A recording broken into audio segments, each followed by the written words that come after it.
Hello everyone, welcome back. Hope you are doing good. In today's video, we are going to explore the world of computer networks. It's an important unit of 10 marks that we will be splitting into 2 units. So here is the outline. We will start by understanding what a network is. Then we will explore the components of the network as well as the types of network based on different criteria. But that's not all. We will also cover different types of switching techniques, transmission media as well as network topologies. By the end of this video, you are not only be well prepared for the exam but you will have a good understanding of the computer networks. So without further delay, let's get started. Okay then सबसे पहले हम समझ लेते हैं computer network क्या है. It is a collection of interconnected autonomous computing devices. Computing devices मतलब computer ही है, ऑटोनॉमस मतलब ये सेपरेट है जिन्हें हम कनेक्ट कर रहे होंगे. तो जब हम डिफरेंट कंप्यूटर्स को एक दूसरे से कनेक्ट करते हैं तब हम उसे नेटवर्क कह सकते हैं. हम क्यों कनेक्ट करते हैं एक दूसरे से ये सारे कंप्यूटर्स? ताकि हम एक्सचेंज करें इंफॉर्मेशन और हम शेयर कर सकें रिसोर्सेज भी. We connect number of computers to each other, but why? Here are the some of the advantages. With the networking, we can share the hardware resources as well as software resources. In the same way, we can share the storage also. Let's try to understand these concepts with one example. अगर हम अपने school या college की computer lab consider करते हैं, there will be number of computers but we don't connect printer to all the computers. This hardware device that is printer can be shared with all the computers. जिस तरह हमने ये hardware device use किया है उसी तरह हम softwares भी यूज़ कर सकते हैं. अगर कोई मेन कंप्यूटर है और उसमें कोई पर्टिकुलर सॉफ्टवेयर है तो सारे कंप्यूटर्स उसे एक्सेस कर सकेंगे. In this way no need to install all the softwares in all the computers. When the computers are connected and form a network, it improves communication. इस तरह हम एक कंप्यूटर से दूसरे कंप्यूटर के साथ कम्युनिकेट कर सकते हैं. So here are some of the advantages of the network, but there are some disadvantages also if we don't manage network properly. हम नेटवर्क में काफ़ी सारे कंप्यूटर्स कनेक्ट करते हैं तो जो सिस्टम है वो थोड़ा कॉम्प्लेक्स और सोफिस्टिकेटेड तो हो ही जाता है. जो नेटवर्क हमने बनाया है if we don't manage it properly तो हम उसकी सर्विसेज भी यूज़ नहीं कर पाएंगे. Generally in a network there will be main computer which is called as server. आपने तो ये टर्म सुना ही होगा, सर्वर डाउन है. जब भी सर्वर डाउन है हम कुछ भी वर्किंग नहीं कर सकते. The next disadvantage is file security. जब भी कंप्यूटर एक दूसरे से कनेक्ट होते हैं एक कंप्यूटर से दूसरे कंप्यूटर का डेटा शेयर हो सकता है. So we have to secure our data. In this way अब हमें पता है नेटवर्क क्या होता है, ये इसके कुछ एडवांटेजेस है और कुछ डिसएडवांटेजेस है. Now let's proceed to the next topic. Let's try to understand what are the components of the computer network. To create network of the computers, we need all these components. Let's try to understand these terminologies and components one by one. The first term is host or nodes. ये तो सारे computers होते हैं जो computer network में हम connect कर रहे होंगे. तो जो भी डिवाइसेस हम नेटवर्क से कनेक्ट करते हैं उसे हम होस्ट या नोड बोल सकते हैं. The second term is server. Server एक मेन कंप्यूटर होता है नेटवर्क का जिसमें सारे सॉफ्टवेयर्स और रिसोर्सेज स्टोर होते हैं और जो भी नोड्स होते हैं या फिर जो भी होस्ट होते हैं वो इनसे डेटा शेयर करते हैं. So the server is nothing but a computer which facilitates the sharing of data, software and hardware resources. The third term जो हम नेटवर्किंग में हमेशा यूज़ करते हैं वो है क्लाइंट. तो क्लाइंट क्या होता है? क्लाइंट भी एक कंप्यूटर ही होता है जिसे हम होस्ट कंप्यूटर कह सकते हैं. होस्ट मतलब जो भी डिवाइस नेटवर्किंग में कनेक्टेड है. क्लाइंट सारे रिसोर्सेज के लिए सर्वर के पास रिक्वेस्ट करता है. To form network we have to connect lot of computers. So for that we need some hardware. So NIC, hub, switch, router कुछ इस तरह के हार्डवेयर हम यूज़ करते हैं जिसे हम डिटेल में पढ़ रहे होंगे in the next video. Now let's check out the next component. Next component है कम्युनिकेशन चैनल.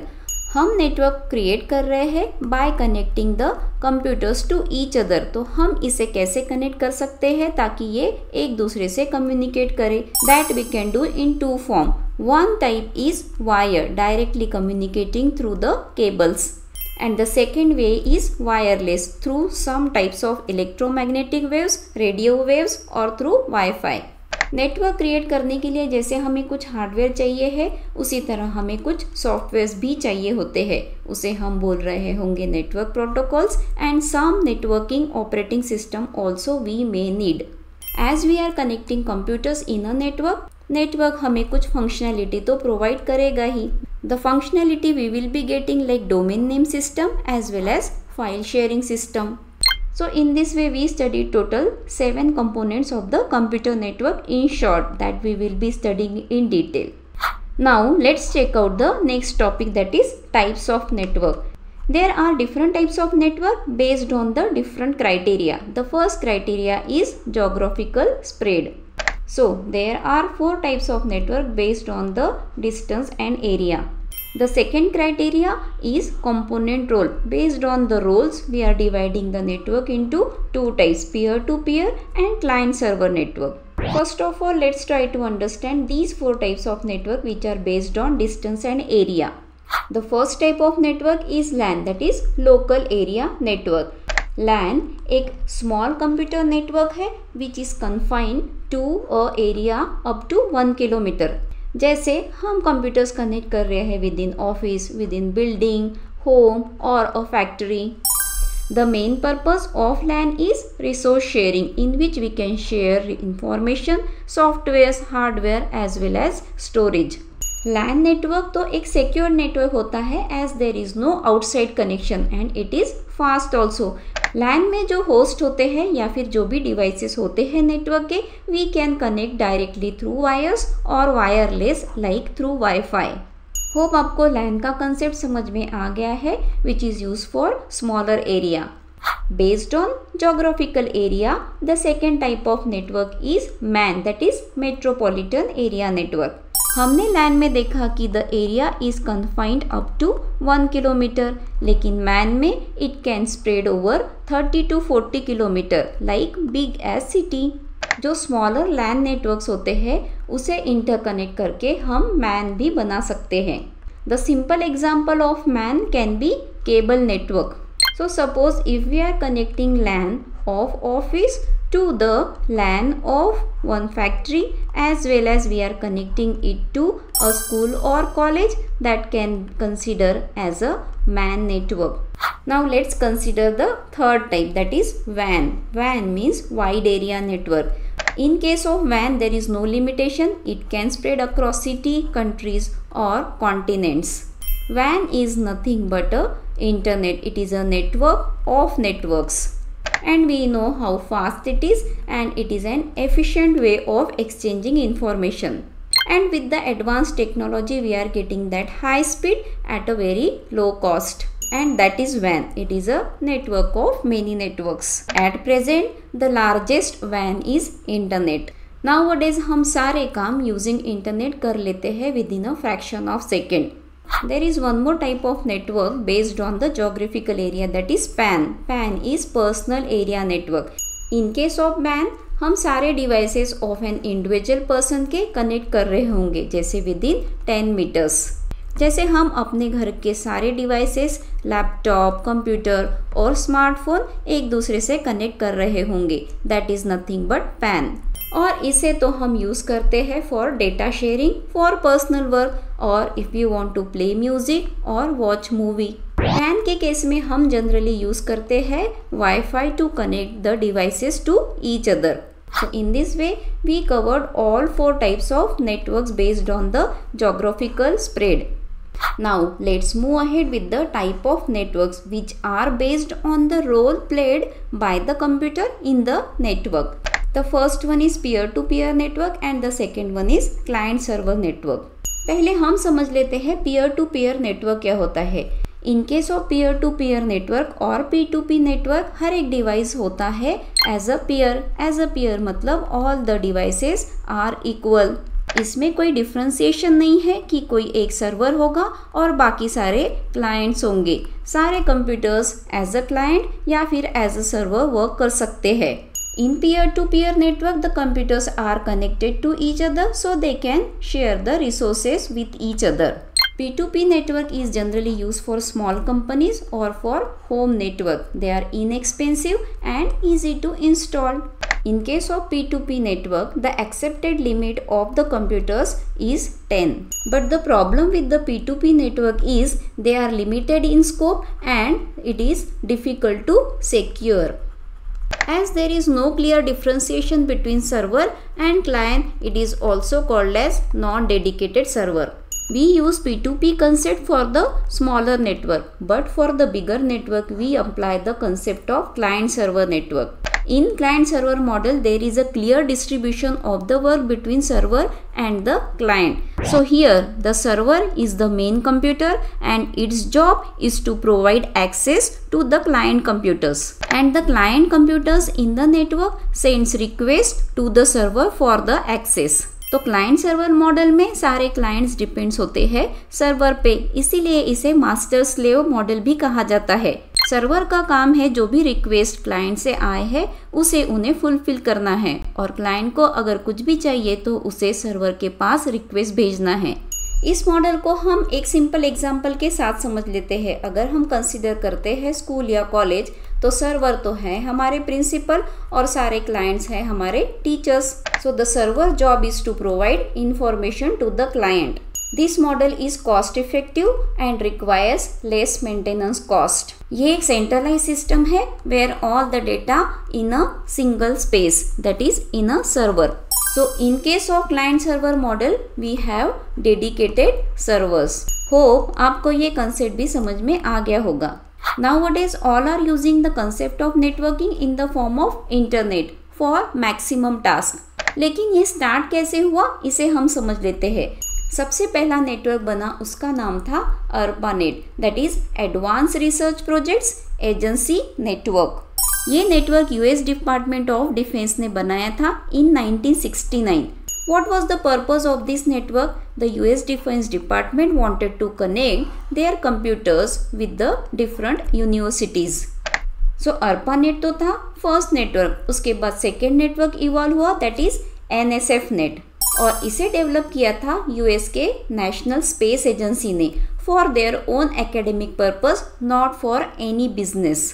इसके बाद और भी प्राइवेट बिजनेसेस ने अपना नेटवर्क क्रिएट किया, तो other private networks NFS net और ARPANET मिलके फिर बना internet.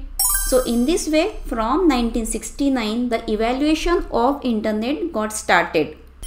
Now let's try to understand what's the internet. सभी को पता है इंटरनेट क्या है। It is a super network, it is a network of networks जो कि वर्ल्ड वाइड है। And what's the use of the internet? It allows users of one network to communicate with the user of the other network.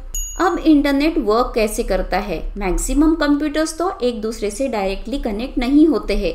एक network connect होता है दूसरे network को through gateway. तो gateway क्या है? It is a device which is use to connect dissimilar network. ये एक टाइप का नेटवर्क है, ये दूसरे टाइप का नेटवर्क है। दो डिफरेंट टाइप के नेटवर्क्स हम गेटवे से कनेक्ट कर सकते हैं और ऐसे डिफरेंट टाइप्स के नेटवर्क्स इन टर्न कनेक्ट होते हैं to the backbone network. Backbone एक सेंट्रल नेटवर्क है जहाँ पे हम डिफरेंट टाइप्स के नेटवर्क्स को कनेक्ट कर रहे हैं। एंड ये वर्ड तो हम रियल लाइफ में भी यूज़ करते हैं, जैसे हमारा बैकबोन होता है या फिर जो ट्री का ट्रंक होता है ये इसका बैकबोन होता है जो सेंट्रल मेन पार्ट होता है। Both gateway and backbone are the devices which are used to connect different networks, but there is a slight difference between them. Let's try to understand with one example. Gateway is like a airport जहाँ पे different countries से flight आती है जो different language और different currencies use करते हैं। And backbone is just like a highway जहाँ पे हम डिफरेंट सिटीज और स्टेट में ट्रैवल करते हैं बट हम सेम ही करेंसी यूज करते हैं। When you will study networking in the higher grades, you will get the clear understanding of all these terminologies. Let's proceed to the next topic now. We are going to discuss the different switching techniques. What does it mean? Switching technique is used for transmitting data across the network from source to destination or from one computer to another computer. So for the communication we have three types of techniques: circuit switching, message switching and the packet switching.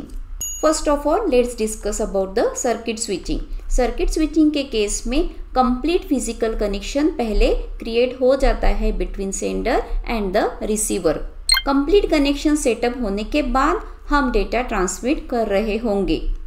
For understanding यहाँ पे हमने एक computer लिया है जो sender है, जहाँ से हम डेटा ट्रांसमिट कर रहे हैं। There is one more computer which is receiver, जो डेटा रिसीव कर रहा होगा। हमने सेंडर और रिसीवर के बीच में physical connection that is wired connection create किया है। कनेक्शन सेटअप होने के बाद ही डेटा ट्रांसफर होगा। जो हमारा लोकल टेलीफोन नेटवर्क होता है ये सर्किट स्विचिंग का एग्जाम्पल है। जब भी हम किसी को कॉल करते हैं तो हमें डेटा ट्रांसफर करने के लिए there should be a physical connection between receiver and the sender, तभी हम कॉल कर सकते हैं। तो यही सर्किट स्विचिंग की इम्पॉर्टेंट प्रॉपर्टी है कि हमें एंड टू एंड पाथ पहले क्रिएट करना होता है। Now let's check out the second technique of transmitting data. In this technique, the sender and the receiver are not directly connected. ये directly connected नहीं होते तो डेटा कैसे ट्रांसमिट होता है? सोर्स अपना मैसेज या फिर डेटा सेंड कर रहा होगा टू द स्विचिंग ऑफिस। एक स्विचिंग ऑफिस कोई फ्री लिंक ढूंढेगा to the another switching office. इस तरह ये प्रोसेस कंटिन्यू होगी जब तक डेटा फाइनली रिसीवर को नहीं पहुंच जाता। इस वर्किंग प्रोसेस की वजह से इसे स्टोर एंड फॉरवर्ड भी कहा जाता है। पहले डेटा स्टोर होता है to the switching office and then it gets forwarded to the receiver. So in this way source से डेस्टिनेशन तक हमारा डेटा फॉरवर्ड हो रहा होगा। The third type is called as packet switching. यहाँ पे भी हमारा डेटा ट्रांसफर तो हो ही रहा है from the sender to the receiver, लेकिन ये जो डेटा है ये ब्रेक डाउन हो जाता है to the smaller packets. Packet is nothing but the small pieces of the data. ये जो packets means small pieces of data होते हैं, इनका एक फिक्स साइज होता है और वो सेंड होता है टू द नेटवर्क। और ये सारे packets as a individual unit over the network travel करते हैं और जो भी शॉर्टेस्ट पाथ होगा वो चूज करते हुए ये डेस्टिनेशन तक पहुंच जाते हैं। So in case of packet switching, data packets में डिवाइड होके नेटवर्क पे ट्रैवल होता है और शॉर्टेस्ट पाथ फाइंड आउट करके वो रिसीवर तक पहुंच ही जाता है। दो हमारा डेटा ये पैकेट्स में डिवाइड होता है और ये पैकेट्स डिफरेंट पाथ ऑप्ट करते हैं, लेकिन जब ये रिसीवर एंड पे पहुंचते हैं हमारा डेटा एज इट इज़ ही रिसीव हो रहा होगा। होप आपको डेटा और पैकेट्स का कंसेप्ट समझ में आ गया होगा। इसे हम एक एग्जाम्पल के साथ समझ लेते हैं। हम कंसीडर कर लेते हैं एक बड़ा पार्ले-जी का packet which is of 50 rupees. हमें पता है 50 रुपीज़ के पैकेट में अंदर छोटे छोटे इंडिविजुअल पैकेट्स भी होते हैं। तो ये बड़ा पैकेट 50 रुपीज़ का ये कहलाएगा डेटा और अंदर जो इंडिविजुअल पैकेट्स है ये तो हमारे पैकेट्स ही है। तो इसी तरह हमारा डेटा इंडिविजुअल पैकेट्स में डिवाइड होके ओवर द नेटवर्क ट्रैवल करता है। In this way, we studied 3 types of switching techniques. The first is circuit switching. यहाँ पे डायरेक्ट फिजिकल कनेक्शन क्रिएट होता है जैसे telephone network. The second is message switching. यहाँ पे whole data whole message travel होता है through the switching office. And the third one is packet switching. इसमें डेटा डिवाइड होता है into the smaller packets. Let's now talk about some of the terminologies related to data communication. The first is data channel. Data channel तो एक medium है which is used to carry information or data from one point to another. Data channel medium तो different types के होते हैं. Some are wired, some are wireless. The second term is baud. Baud is a unit of measurement. ये हम major करने के लिए use करते हैं for the information capacity of a communication channel. baud is another unit to measure the data transfer rate. The third term is bits per second, जिसे हम इस तरह लिख रहे होंगे। ये भी एक यूनिट है to measure the speed of the information, जो जनरली हम यूज करते हैं to measure the speed of the phone lines और द मॉडेम। अगर हमने कैपिटल BPS लिखा, इसका मतलब ये बाइट्स पर सेकेंड होता है। बिट्स और बाइट्स का रिलेशनशिप तो आपको पता है। इसी तरह हम हायर यूनिट्स ऑफ मेमोरी यहाँ पे यूज कर सकते हैं। नेक्स्ट टर्म हम चेक कर लेते हैं, that is bandwidth. Bandwidth refers to the amount of data transmitted और रिसीव्ड पर यूनिट टाइम। अगर हाई बैंडविड्थ होती है तो हम उसे ब्रॉडबैंड बोलते हैं, For low bandwidth we can call it as a narrow band.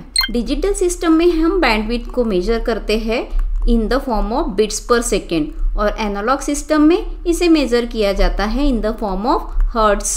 The fifth term that we are going to consider that is data transfer rate. Per second कितना data transfer हुआ है उसे हम बोलते हैं डेटा ट्रांसफर रेट और इसे major करने के लिए हम यूज़ कर सकते हैं बिट्स पर सेकेंड, बाइट्स पर सेकेंड और एक और यूनिट हमारे पास है that is baud. Alright, now next move ahead with one more interesting topic that is transmission media. What is transmission media? जो केबल्स हम यूज़ करते हैं कनेक्ट करने के लिए टू और मोर वर्क स्टेशन उसे हम बोल रहे होंगे ट्रांसमिशन मीडिया. इसे हम कम्युनिकेशन चैनल या कम्युनिकेशन मीडिया भी कह सकते हैं जो डिवाइडेड है टू मेन कैटेगरीज में, guided and unguided. Guided media मतलब जिसमें हम कोई केबल्स या फिर वायर्स यूज़ कर रहे हैं कनेक्ट करने के लिए उसे कहा जाता है. But in case of unguided media, the communication will be through air, water or vacuum. In the category of guided media, we are going to study three types of cable. The first is twisted pair, second is coaxial cable and the third one is optical fibers. And in case of unguided media, we are going to use microwave, radio waves and some more. So let's proceed. The first type of guided media is twisted pair cable. Twisted pair cable दो identical wire से बनी होती है जो एक दूसरे में wrapped होते हैं in a double helix. If we look at the wire, this part is the conductor part and this is the insulator. Twisted pair cable सबसे कॉमन फॉर्म ऑफ वायरिंग है. Then what are the advantages of it? ये काफ़ी simple है, इसे install करना भी easy है और मेंटेन करना भी इजी है. ये लाइट वेट है, इजीली कनेक्ट हो जाती है. It is cheap that is inexpensive and physically flexible. Despite having such advantages there are some disadvantages too. इस केबल से हम signals over long period carry नहीं कर सकते हैं. It has low bandwidth and the supported maximum data rate is 1 Mbps that is 1 megabytes per second. Now let's talk about the types of the twisted pair cable. There are two types. The first is unshielded that is UTP cable. Unshielded का meaning क्या है? ये जो दो insulated wires है इसको कोई shielding नहीं है, कोई इंसुलेशन नहीं है. Without insulation or without shielding they are twisted together. This type of cable is used for different electronic communication. There are total 8 categories of UTP cable depending on their bandwidth and the data rate. So they are from CAT1 to CAT8. हम UTP cable को maximum length of 100 metres तक use कर सकते हैं. Then we need repeaters. The second type of twisted pair cable is shielded twisted pair that is STP. STP cable को एक copper covering होता है, तो ये जो दो इंसुलेटेड वायर्स होते हैं इसे एक एक्स्ट्रा शील्ड होता है. इस एक्स्ट्रा शील्ड के वजह से जो इंटरफेरेंस हो सकता है दो वायर्स के बीच में, इससे हमें ग्रेट प्रोटेक्शन मिल जाता है. ये कंपैरेटिवली कॉस्टली है और डिफ़िकल्ट टू इंस्टॉल भी है. जो अनशील्डेड ट्विस्टेड पेयर केबल की मैक्सिमम लेंथ थी 100 metres, it is same for STP also. तो इस तरह हमने ट्विस्टेड पेयर केबल को स्टडी कर लिया है. What are their advantages, what are the disadvantages and what are their types. Now let's talk about the second type of guided communication channel that is coaxial cable. इस cable में हमारे पास एक copper conductor होता है जो कि एक insulator में रैप होता है और इसे भी कवर किया जाता है एक मेटल मेश से. और ये जो एंटायर सेटअप है इसे भी एक प्लास्टिक लेयर से कवर किया जाता है for the extra safety. Now let's check out the advantages of coaxial cable. Data transmission is better than the twisted pair cable. This type of cable is generally use for cable network. इसका data transmission rate काफ़ी अच्छा होने की वजह से हम इसे broadband connection के लिए भी यूज़ कर सकते हैं ताकि हम एक साथ काफ़ी सारे चैनल ट्रांसमिट कर पाए. कोएक्सियल केबल बैंडविड्थ प्रोवाइड करता है up to 400 megabytes per second, जबकि ट्विस्टेड पेयर की थी only 1 megabytes per second. Advantages के साथ तो कुछ डिसएडवांटेजेस होंगे ही. कोएक्सियल केबल की बैंडविड्थ भी ज़्यादा है और डेटा ट्रांसमिशन रेट भी, तो it is expensive and it is not compatible with the twisted pair cable. Coaxial cable के भी दो टाइप्स है. The first is thicknet. ये केबल थिकर होती है and it can extend up to 500 meters. The second type is thin net. As name suggested, this cable is thinner than the thicknet और इसकी length होती है 185 metres. Now we know the coaxial cable is better than the twisted pair cable. Now let's discuss the third guided cable that is optical fibre. Optical fibre में data transmit होता है through light. इस cable के 3 parts होते हैं। The first is core. Core part होता है glass से बना हुआ या फिर ग्लास लाइक मटेरियल, उसमें से लाइट ट्रेवल होती है। तो हम देख सकते हैं ये ग्लास लाइक मटेरियल है, that is core. Second part को हम बोल रहे होंगे cladding. So cladding is the covering of the core and the third part is protecting covering. Protecting covering से हम फाइबर केबल को प्रोटेक्ट कर रहे होंगे। Now let's talk about the advantages of optical fiber. It is immune to electrical and the magnetic interference. As optical fiber में data transmit होता है through light, so there is no electrical and the magnetic interference between the wires.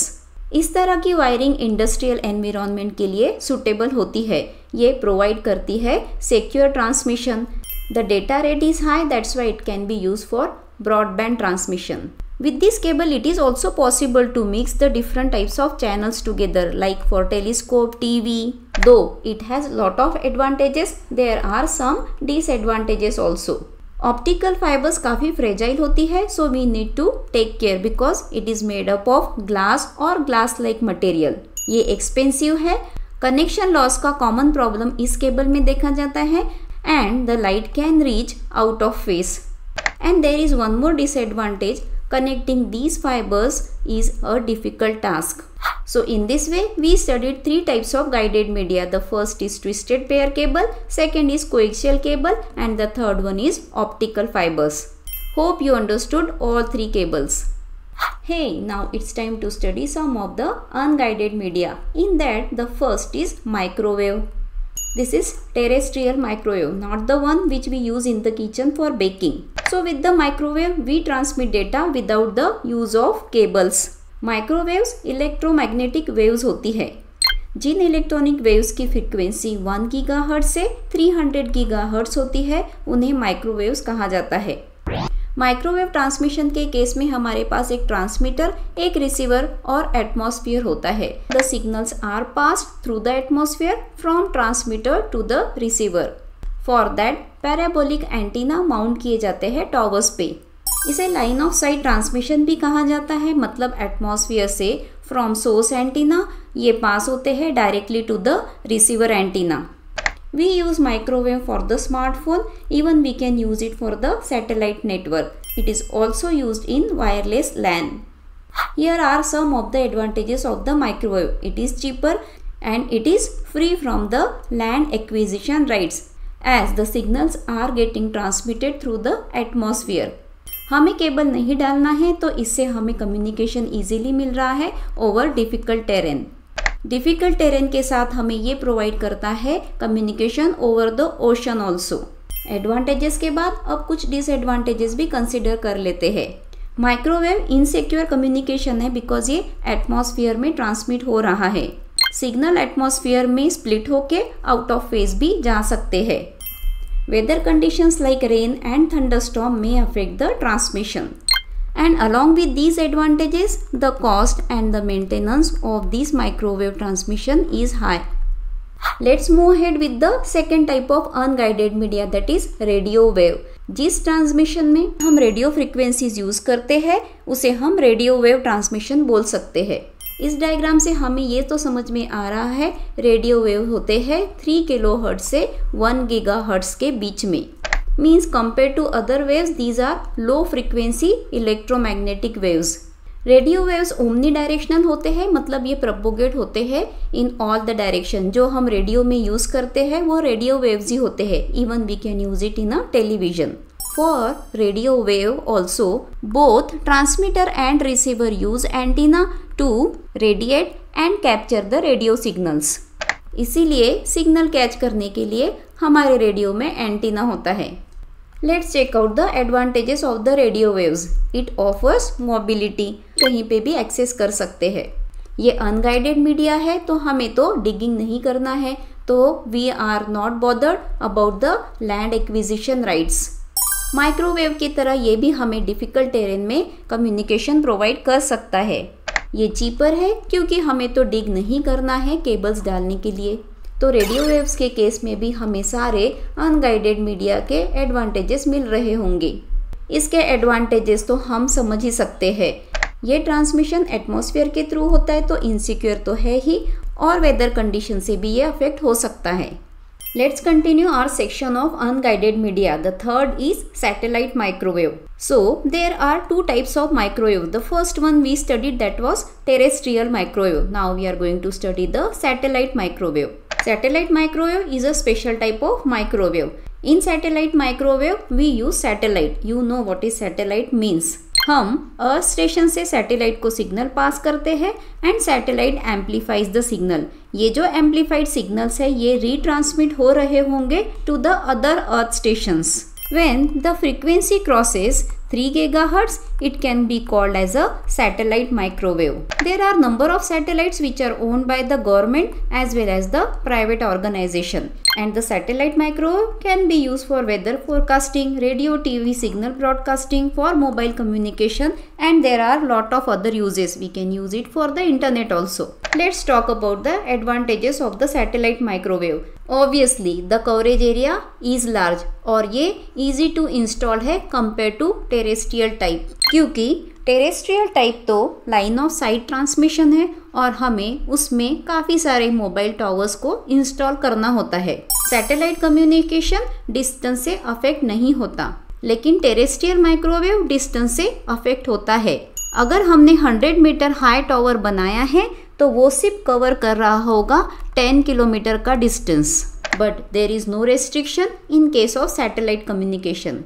Along with advantages, there are some disadvantages also. हमें पता है satellite को design और development के लिए ज़्यादा टाइम भी लगता है और वो कॉस्टली भी है। अगर वेदर ख़राब है तो सिग्नल पे भी इफेक्ट होता है। हमने अनगाइडेड मीडिया में अब तक 3 टाइप्स ऑफ सिग्नल्स तो देख लिए। First is terrestrial microwave, second is radio waves and third one is the satellite microwave. There are some more popular unguided media. Let's check out. The first one is infrared. Electromagnetic waves की frequency जब 300 gigahertz से 400 terahertz के बीच में होती है उसे infrared कहा जाता है। इस टाइप के ट्रांजिशन में हम इंफ्रारेड लाइट का यूज़ करते हैं and this type of communication is use for short distance. जो इंफ्रारेड लाइट होता है ये सिग्नल को प्रोपोगेट तो करता है through the air but it can not penetrate through the wall. तो ऐसे सिग्नल्स हम रूम के अंदर प्रोपोगेट कर सकते हैं, इसीलिए इसका यूज टीवी रिमोट्स या फिर वायरलेस स्पीकर्स में भी होता है। In the section of unguided media there is one more popular option, that is laser transmission. Unidirectional होते हैं, मतलब सिर्फ एक ही डायरेक्शन में ट्रैवल करते हैं और ये ट्रांसमिशन होते हैं डायरेक्ट लाइन ऑफ साइट। तो इसके लिए हमें एक ट्रांसमीटर चाहिए होता है and we need one photosensitive receiver. हम लेज़र का यूज़ माइक्रोवेव की तरह for point to point transmission between buildings कर सकते हैं। लेज़र का ट्रांसमिशन थ्रू एटमॉस्फेयर होता है so it can be affected by weather. And the third wireless technology is Bluetooth. ये एक शॉर्ट रेंज कम्युनिकेशन टेक्नोलॉजी है, अप टू 30 फीट वर्क हो सकता है। इसमें हम रेडियो वेव्स यूज़ करते हैं जो लो पावर होती है, तो हम स्मार्टफोन और ब्लूटूथ स्पीकर्स में इस तरह की टेक्नोलॉजी यूज़ कर सकते हैं for the transmission. So in this way we studied total 6 unguided media. The first one is terrestrial microwave, second is radio wave and the third one is the satellite microwave. And in the section of other unguided media we studied some of the popular options like infrared, laser and Bluetooth. Hope you understood all the concepts. Now let's move ahead with one more concept related to network, that is network topologies. हम pattern को कहते हैं topology, जिस pattern में सारे nodes network में interconnected होते हैं। So there are 3 types of pattern. First is star, second is bus and the third one is tree. Let's try to understand these topologies in detail.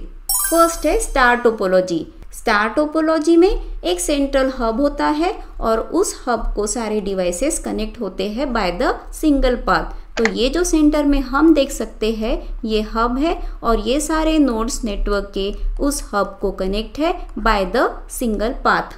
तो generally यही pattern use किया जाता है, जैसे airport में हम यूज़ कर रहे होंगे, हॉस्पिटल, बैंक और एजुकेशनल इंस्टीट्यूट्स में। अब जनरली यूज्ड है तो इसके तो एडवांटेजेस होंगे ही। The first is ease of service. ये इजी एक्सेस प्रोवाइड करता है फॉर द सर्विस और हम इसे इजीली रिकॉन्फ़िगर भी कर सकते हैं। सारे नोड सेपरेटली कनेक्ट है हब से, तो कोई एक नोड अगर वर्क नहीं कर रहा है तो हम उसे डिस्कनेक्ट इजीली कर सकते हैं। With the star topology we have the centralize control. Centralize control होने की वजह से हमें फॉल्ट पता चल जाएगा और जो भी फॉल्टी नोड है हम उसे डिस्कनेक्ट इजीली कर सकेंगे। सेंट्रल कंट्रोल होने की वजह से हमें काफ़ी सारे एडवांटेजेस है। इसका और एक एडवांटेज है कि इसके एक्सेस प्रोटोकॉल्स भी इजी है। प्रोटोकॉल्स मतलब सेट ऑफ रूल्स होते हैं जिसे हम आगे पढ़ रहे होंगे। So here are some of the advantages of the star topology. It is easy to install and reconfigure. As always, along with advantages, we will have some disadvantage also. It requires long cable length. सारे nodes directly central node से connected है तो हमें large quantity of cable लग रहा होगा। The second problem is difficult to expand. अगर हमें कोई new node भी install करना है तो हमें connection करना होता है from the central node. सारे नोड सेंट्रल नोड को कनेक्टेड है तो ऑब्वियसली डिपेंडेंसी तो सेंट्रल नोड पे रहेगी। If the central node fails the entire network goes down. So this pattern is called star topology. Another popular topology is बस और linear topology. इसका pattern कैसे होता है? हमारे पास एक single length of transmission media होता है और इसे सारे नोड्स कनेक्टेड होते हैं। ट्रांसमिशन किसी भी नोड से ट्रैवल कर सकता है along the length of the बस इन बोथ द डायरेक्शन और ये रिसीव हो सकता है by any node. In case of bus topology data is transmitted in packets mean in smaller portion. इस टाइप की टोपोलॉजी जनरली लैन में use की जाती है। Let's check out the advantages. इसमें हमें सिर्फ शॉर्ट केबल लेंथ की ही ज़रूरत होती है क्योंकि एक कॉमन पाथ है और सारे नोड्स उसे कनेक्टेड है, इसलिए हमें शॉर्ट केबल लेंथ ही चाहिए है।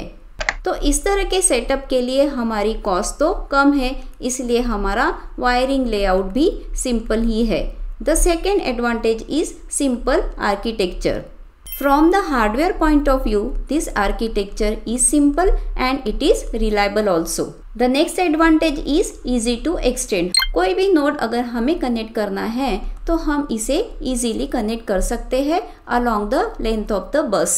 अब इसके डिसएडवांटेजेस क्या है इसे भी देख लेते हैं। Fault diagnosis is difficult. ये सिस्टम सेंट्रलाइज नहीं है इसलिए हमें फॉल्ट डिटेक्ट करना बहुत ही मुश्किल हो जाता है।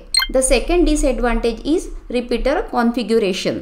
ये एक बैकबोन सिस्टम है जिसे हमें अगर एक्सटेंड करना है तो हमें रिपीटर्स चाहिए होते हैं।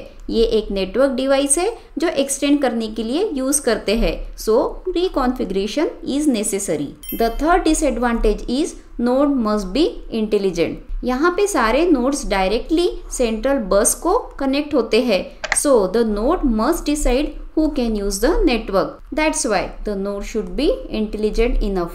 The main disadvantage of the bus topology is fault isolation is difficult. किस नोड में फॉल्ट है ये हमें ढूंढना काफी मुश्किल होता है। Let's move ahead with the third topology, that is tree topology. It is a combination of bus and star topology. Diagram से हमें समझ में आ रहा है एक सेंट्रल बस है तो ये बस टोपोलॉजी है और इसके साथ ही हमने सेंट्रल हब को सारे नोड्स कनेक्ट किए हैं। That's why it is a combination of bus and star topology. Transmission इसमें बस टोपोलॉजी के तरह ही होता है। It means the nodes can transmit the signal along the length of the bus. Let's check out the advantages. हम node को directly connect कर रहे होंगे to the bus, that's why we need point to point wiring. This type of topology is used by the hardware and the software vendors. It is flexible and scalable. It's time to check out the disadvantages. Bus topology में हम follow करते हैं backbone network. तो अगर backbone line break होती है तो entire segment goes down. इसे कॉन्फ़िगर करना डिफिकल्ट है then the other type of the topology because it is a combination of bus and the star topology. In this way we studied three main types of topology: star topology, the second is bus topology, and the third one is the combination of both, that is tree topology. There are some more topologies. Let's check out. The first one is ring or circular topology. In this, each node is connected to two and only two neighboring nodes. We can see here this node is connected to the right side node as well as the left side node, similar with the other nodes. Each node is connected to the neighboring node. इसमें data travel होता है in only one direction. अगर हम ये direction consider करते हैं तो इस तरह डेटा ट्रैवल हो रहा होगा। The one more technology is called as mesh technology. Mesh technology में हर एक नोड कनेक्ट होता है to more than one node. तो इससे हमें एक अल्टरनेटिव पाथ भी मिल जाती है। If we see this structure, the computers are connected to each other having the alternative paths. ये एक्सटेंशन है पॉइंट टू पॉइंट नेटवर्क का। यहाँ पे डायरेक्ट कनेक्शन तो है ही with some alternative path. Let's check out the last one, that is fully connected. Here we have direct connection between each node. हर एक नोड एक दूसरे नोड को कनेक्टेड है। So in total we studied 6 type of topologies.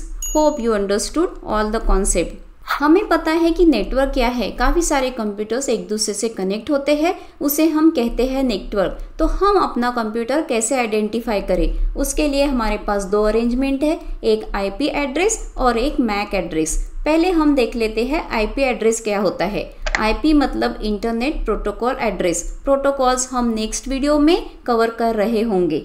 IP address से हम use करते हैं to transport data from one network to another network. इसके लिए हमें यूज़ करने होते हैं ये प्रोटोकॉल। प्रोटोकॉल मतलब सेट ऑफ रूल्स होते हैं। It is a logical address, ये चेंज भी हो सकता है। There are 2 types of IP address. The first one is IPv4, internet protocol version 4। ये एक 4 बाइट्स का मतलब 32 बिट्स का एड्रेस है और इसे कुछ इस तरह लिखा जाता है। तो ये इसका फर्स्ट ऑक्टेट है, second octet, third and the fourth octet. तो टोटल 4 बाइट्स हो गए। If you want to check out the IP address of your computer, go to command prompt and type this command ipconfig.